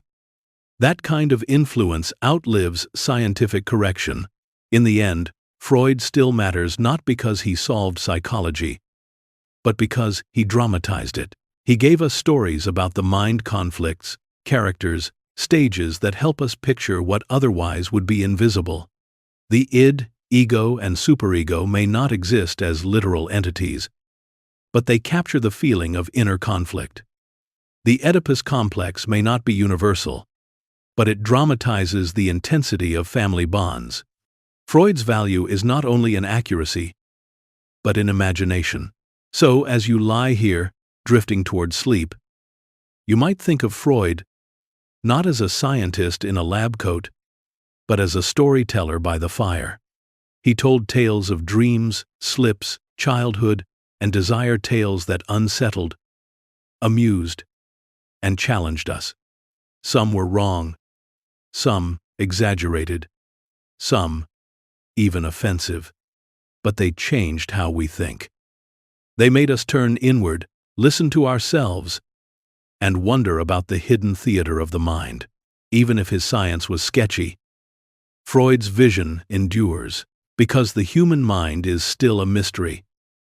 And Freud, with his cigar and his stubborn imagination, remains one of the first explorers who dared to map it. His map may be flawed, but it still reminds us there are depths within us, and the journey inward is worth taking. Imagine lying in bed right now. You've tucked yourself in, the lights are dim. Maybe there's the faint hum of a fan or the city outside your window, and you're beginning to drift. You think you're simply waiting for sleep. But if Freud were sitting in the corner, cigar in hand, of course he'd assure you that your mind is already working overtime. For him, bedtime wasn't just rest. It was the theater opening for its strangest performances. The conscious mind pulls back. The unconscious loosens its tie, and the whole house of your psyche starts whispering. Freud would lean forward and say, "Tell me, what are you thinking about as you fall asleep? Maybe you're replaying a conversation from earlier in the day. Maybe you're worrying about tomorrow. Maybe you're fantasizing about an ideal vacation, or drifting into a daydream about someone you admire." Freud would nod slowly and remind you that none of this is accidental. Even these stray thoughts, the ones you barely notice, are clues. They are fragments of your unconscious, sneaking in while your guard is down. Bedtime, in Freud's world, is like the intermission between waking and dreaming. The ego, exhausted from balancing the id's demands and the superego's lectures, finally slumps in a chair. The id seizes the opportunity. Quick, let's think about that embarrassing crush from years ago. The superego grumbles. Fine, but remember, you should feel guilty about it. And you, hovering in half-sleep, get caught in the tug-of-war. That's why bedtime thoughts are so strange. They are negotiations between desire and guilt, wish and worry, memory and fantasy. Freud wrote about day residues, the scraps of the day that carry over into the night, that offhand comment from your boss, the image you scrolled past online, the taste of coffee. All of these may appear in your bedtime thoughts. But Freud said they aren't there by accident. They're hooks on which deeper desires and conflicts hang. Your mind latches onto something ordinary, but behind it lurks something more charged. The boss's comment becomes a stage for anxieties about authority. The random image sparks a hidden wish. The coffee recalls not just taste, but comfort, or perhaps loss. He would pay particular attention to your worries. Why does the mind, in its quietest moments, love to replay awkward moments or predict catastrophes? Freud would say it's because your unconscious seizes the quiet to push its content forward. During the day, you're busy, distracted, defended. At night, the defenses loosen, and up come the worries. Not because your mind wants to torment you, but because it's always carrying its cargo, waiting for a quieter sea to unload. And what about those half-dreams you sometimes slip into, the odd images, the sudden memories, the strange associations? Freud would smile knowingly. These are the dress rehearsals for your dreams. The unconscious is warming up, letting symbols and wishes test the stage. You think it's just nonsense, but Freud would insist that meaning lurks beneath it. Even the most random bedtime fantasy, like imagining yourself winning an award you've never applied for, reveals a wish. The wish may be small, embarrassed, or repressed, but it's there. Of course, Freud would not miss the chance to point out the awkward bits. Suppose your mind drifts to your childhood, to your parents, to family dinners or holidays long past. Freud would say, "Aha, there it is again. The family drama replaying itself." He believed that the family is the original theater of the psyche, and bedtime thoughts are often reruns of its greatest hits. Gratitude, resentment, longing, rivalry. They all creep in as you lie in the dark. It might feel random, but Freud would say, it is the unconscious showing you its roots. But Freud wouldn't be entirely grim. He saw sleep as necessary, a gift. The ego, in his theory, allows the unconscious to speak in dreams precisely so you can sleep. If the repressed thoughts burst forth too directly, you'd wake in terror. Dreams disguise them, transform them, keep you asleep while still letting the unconscious have its say. Your bedtime thoughts are the first step in this compromise. They are the ego whispering, "Fine, let's let some of it out, but in softer form. Let's keep the peace so we can rest." So tonight, as you notice your thoughts drifting, snippets of memory, flashes of fantasy, worries that dissolve into nonsense, imagine Freud leaning in, scribbling notes. He would not dismiss your bedtime mind as noise. He would see it as evidence that the unconscious is always alive, always speaking, even in the drowsy minutes before dreams begin. And maybe that perspective helps. Instead of judging your restless thoughts, you can see them as the mind's way of clearing space, preparing for sleep. And perhaps the best comfort Freud offers is this: you don't have to understand it all.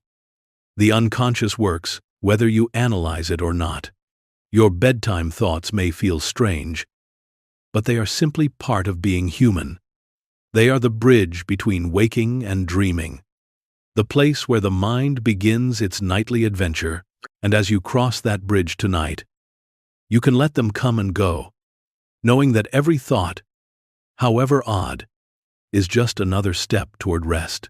And now, the lullaby. You've traveled through Freud's strange world, through childhood stages, repression, dreams, and defense mechanisms. You've seen how his theories, however flawed, still echo in your life. And now it is time to set the theories aside, to let the mind rest, to close the book, and slip into the quiet he always insisted was so revealing. Take a slow breath, in and out. The day is over. Whatever burdens you carried, they can wait. For now, you are simply here, lying down, preparing to drift. Freud would tell you that even in sleep, your mind will keep working, sorting, dreaming. But you don't need to control it. Tonight, you can let the unconscious take over the night shift. Thank your parents, in whatever way feels right. Not because childhood was perfect. Freud knew better than anyone that it wasn't. But because those early bonds shaped you. They gave you the first sketches of love, fear, rivalry, comfort. They gave you the scripts you've rewritten in adulthood. Whether you feel gratitude, frustration, or both, you can acknowledge them. They were the first characters in your story. Tonight, you let them step off stage. Forgive your childhood self. 2. The child who was messy, needy, jealous, afraid. That child was simply learning, improvising, on Freud's developmental stages. Oral, anal, phallic, latency, genital, whatever the labels. Your childhood was just a process of growing. There is no need for shame. That child is still inside you. And tonight, you tell them, it's okay. They can rest now. They can stop performing. They can curl up and sleep. Exhale. Feel the body sink into the bed. The muscles relax, one by one. The world grows softer. Your mind, still busy, will keep whispering, but you don't need to follow every thought. They can float by like leaves on a river. Some may be silly, some may be serious. Some may be fragments of Freud's language, dreams, desires, repression. Let them all drift. You don't need to analyze. You don't need to interpret. Tonight, analysis gives way to peace. Freud might insist that dreams will carry hidden meanings. But you don't need to search for them now. Tonight, you can simply experience them, like stories told by a secret part of yourself. They may be funny, strange, even profound, but they are yours, and they will keep you company while you rest. So here, at the end, you let go. Inhale gently. Exhale slowly. Feel the warmth of the blanket, the weight of your body on the mattress, the rhythm of your breath. The world outside fades. Inside, the mind prepares its nightly theater. Thank your parents. Forgive your childhood. Release the day. And now, sleep. Sleep deeply, sleep softly. Sleep as though Freud himself has closed the door to his consulting room, dimmed the lamp, and whispered, "Rest. Tomorrow, we'll analyze. Tonight, you dream. And now, it's time to drift away. Let your eyes grow heavy, your breath steady, and your mind sink into the quiet of sleep. You've done enough for today. Rest is your gift to yourself. If by chance you're still awake, there are 2 more journeys waiting for you on the screen. Just click one and let the story carry you further. And if you found comfort here tonight, be sure to subscribe, so you'll always have a place to return to when you need peace, rest, and a gentle voice to guide you into dreams. Sleep well.